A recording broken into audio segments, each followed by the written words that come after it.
Hey y'all, Kayla from Adventure Schooling Life here. I just wanted to make my video for today. I just wanted to focus on our Montessori type activities that I set up. Now, sometimes I change them out very frequently. Sometimes I change them out like every week. Sometimes I leave them for a while. These ones I've set up because they're more like concept-based things that we're going to continue to be working on for a few weeks or so. And so I won't be changing them right away. That's why I wanted to go ahead and make a video of our like Montessori inspired like learning activity trays.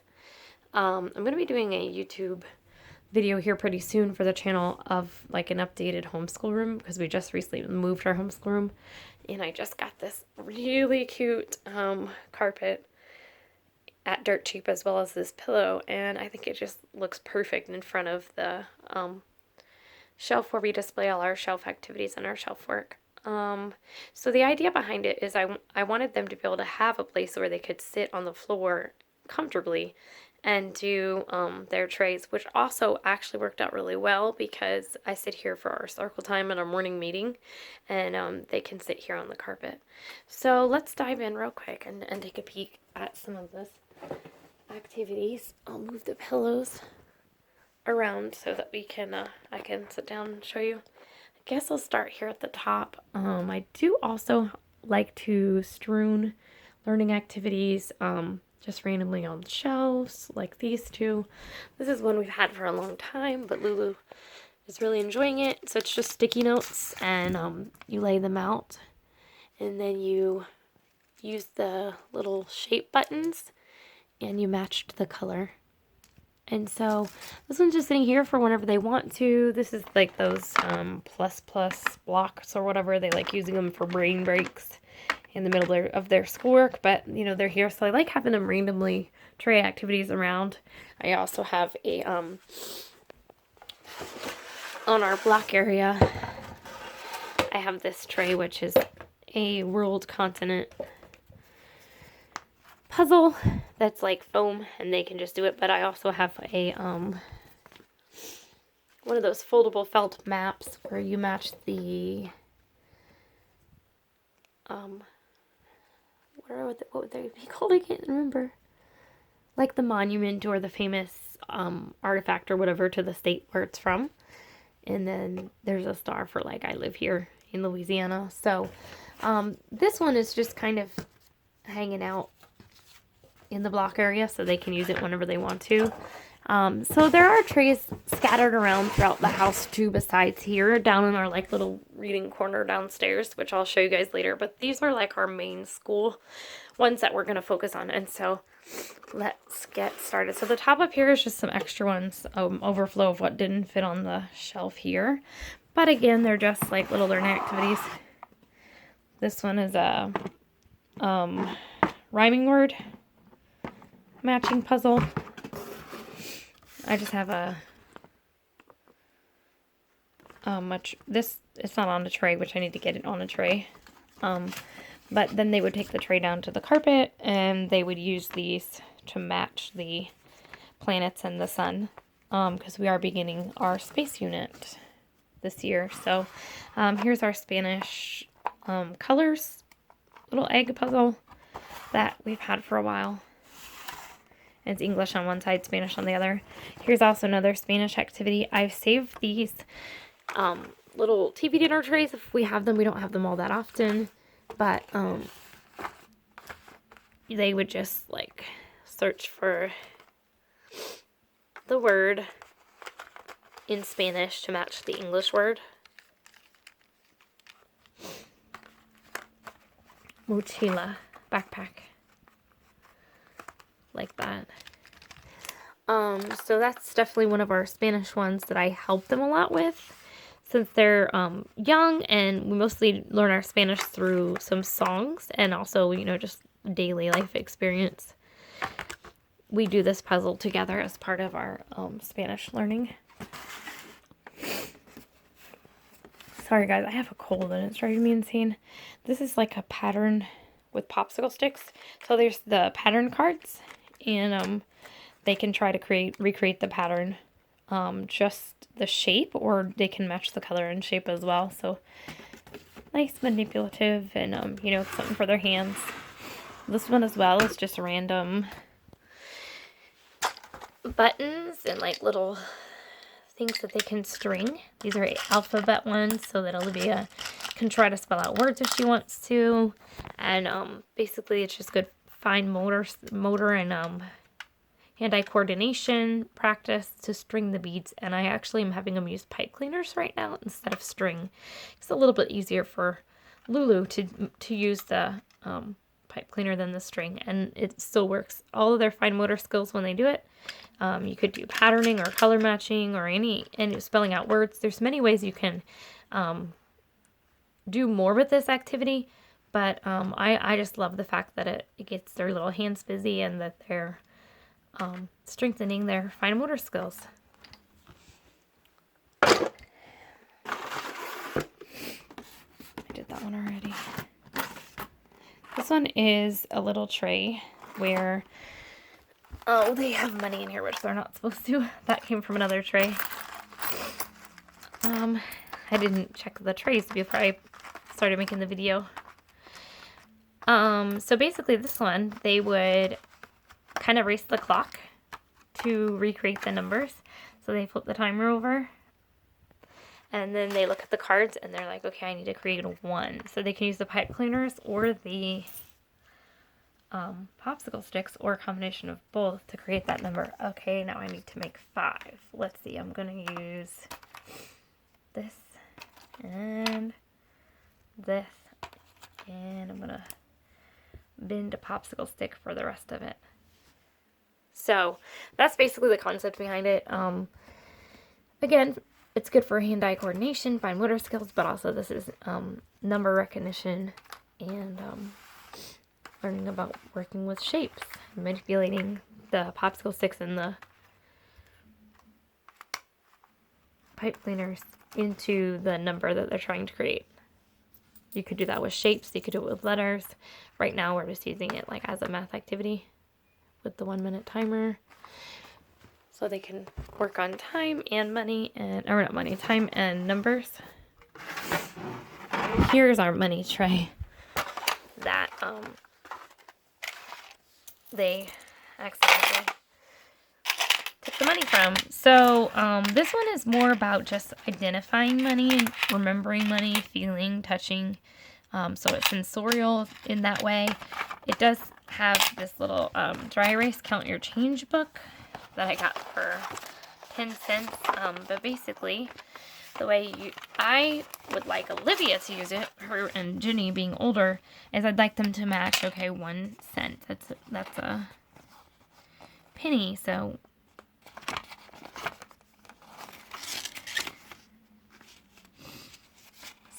and then this one, 5 of these equals a nickel. And then when you get into the other side, it's more of a challenge with the dry erase to see how much. So they could use the real money to help them count. I'm getting confused. I tried to grab this penny right here, but it's part of the money tray itself. It's so funny. See, it's like a I can't say the word. One of those movable object trays. It was throwing me off because the money, I tried to grab one that wasn't real. Anyway, they would put the 2 cents and they'd count 1, 2, and then they'd use the dry erase to write what they think, how much they think that is, and then they could check it underneath. So that's one that I created with the older girls in mind as far as that, but then Lulu can just use it to like count the money and feel the money and see the difference in size, or sort it between, oh, those are quarters, and like kind of sort it out.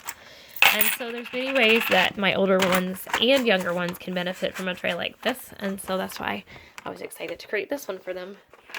Now, most of my trays I've created with things that you can find at the dollar store, things you have around your house, all that kind of things.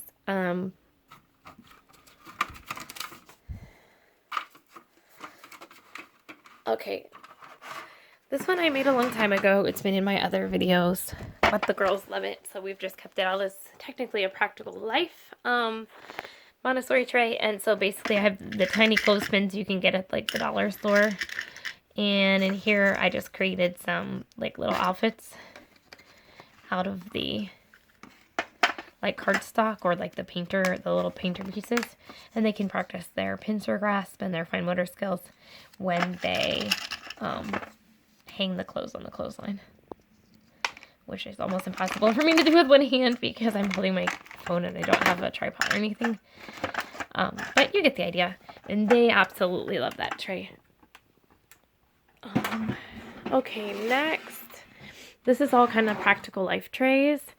This is just an old phone that we just had laying around. So I wrote down, I'm not going to show you because it's personal information, obviously, but I put down like my phone number, their dad's phone number, their uncle, their pop-up, everybody's phone numbers on these cards with their name.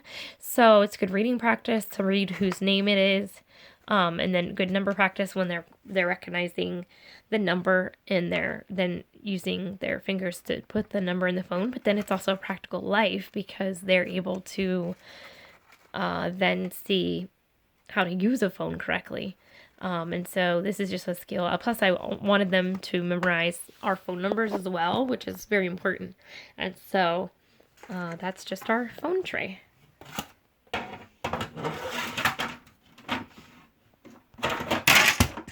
Oops, I dropped something. Here's another practical life. We've had variations of this around many times, but this one kind of adds all the concepts together. So you got sensorial because it's different types of materials, like the pebbles and the glass and the metal, and so it's different sensory things that they can touch and feel. But there's pouring practice, there's scooping practice, and then there's using the pincer grasp to use the which is actually tricky to do with these little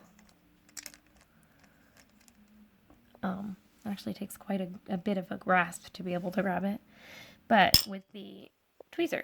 So that is all for our practical life activities. Oh no, one more, I'm sorry. Just a cutting activity. Judy's actually been working on some of them, but I'll show you. Just on construction paper, I used a permanent marker and I made lines that they can cut out the shapes. Judy's been leaving her ones that she hasn't finished quite yet. So I just made cutting patterns for them to cut out for practice with scissors. And then normally there's a pair of scissors here, but it's gone missing. So that's all for practical life. Then moving on to math. I just have a couple down here, like this pop, color, and shape game. This is kind of a sciencey, but also a little bit of, animals and stuff too, because it's talking about the different biomes, the different habitats, desert and ocean, mountain. Like there's different places where the animals live, and then you just match the animals in the puzzle, and it's really cute. I also have these. You've probably seen them 100 times before, so I'm not going to take it out, but they're from the Target Bullseye Spot, but I got it at dirt cheap for like less than $1. I'm so excited. So it's got the felt money. It's got the cards in it that show you a different object, like a donut for $1.50, and then some felt change, and they can work on buying and selling and practicing using money with that. So those are there as well. I have this, which I got for Lulu a long time ago, and Lulu absolutely loves it, and all the girls love it. She uses these pieces for like food in her play kitchen sometimes too, but just for stacking and fine motor hand-eye coordination of manipulating the piece on their shapes, just all around, in colors, all around good math. This is a shape and a number puzzle. So the fruit are like the number. So 1, 2, 3, 4, 5, 6, 7, 8. Then you look for the number 8 of the puzzle and you match it. I also have in here ones that look like more like this, and they're the shape. So the pizza is the triangle, and they find the word triangle and match that puzzle. So another good math concept. This is just addition and subtraction cards, which they use as a guide to help them with their math problems. And then on the note card, they've copied down the problem. Jenny's been working on a few, it seems, because I did that one just for an example. And then they've done these. So addition or subtraction, Jenny's kind of doing addition, Olivia's doing addition or subtraction currently. And then there's these little counters. These are just like the poker chip type ones, some little tiny shells, and these are just more of the like fish aquarium rocks. And so they just practice using the pen to write down their math problems when they use this math tray. This one is accounting.